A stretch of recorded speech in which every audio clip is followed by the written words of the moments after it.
trying to say something because of criticism or anything like that, but I think it's obvious to a lot of people that it seems that he might have it going in a real sense, and then he decides to go home and tweet or something like that, and say something that's negative, and then refuse to be corrected in reference to it. And so it seems to me that if the idea is to achieve that office and you're moving toward it, and just as you think that you're moving toward it, you decide to do something that would misdirect you and et cetera. And so it might be, is there anything that might be pulling him toward that, but when he feels that it might be within his grasp, he decides to do something else to keep that from happening. That's that's the impression that I get, and I felt that way for the longest, and I just wanted to find somebody who had the kind of information that I might be simply looking for somebody to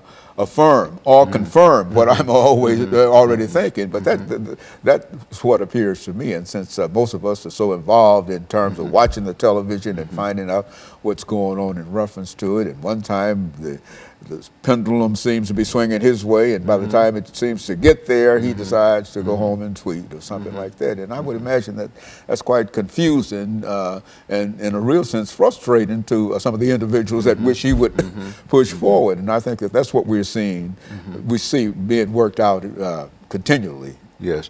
And also let me just say that people who are narcissistic, who are determined to have their own way, they most often are vindictive. Okay.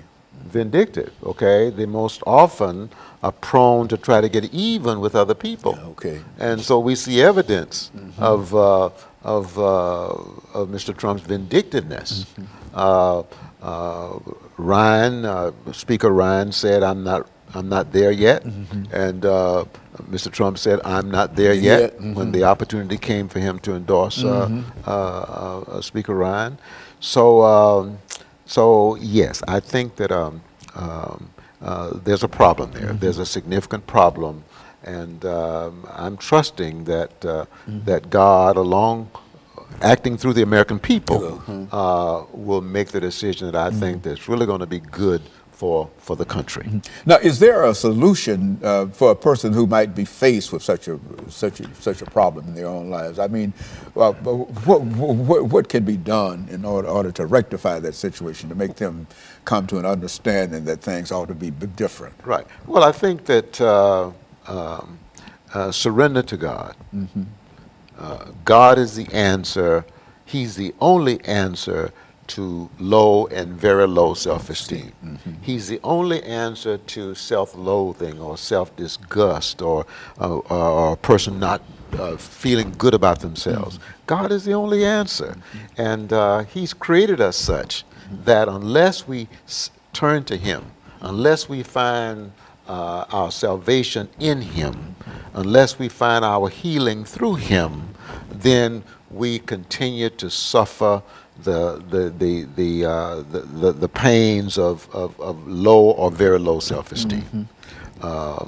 It's very difficult for me to love other people if I don't really have the proper love for myself. Okay. I recall Oprah Winfrey said once, she said, I don't know about, I'm not an expert on racism, but all I know is that if you can't hate me unless you first hate yourself. Unless you first hate yourself. Okay.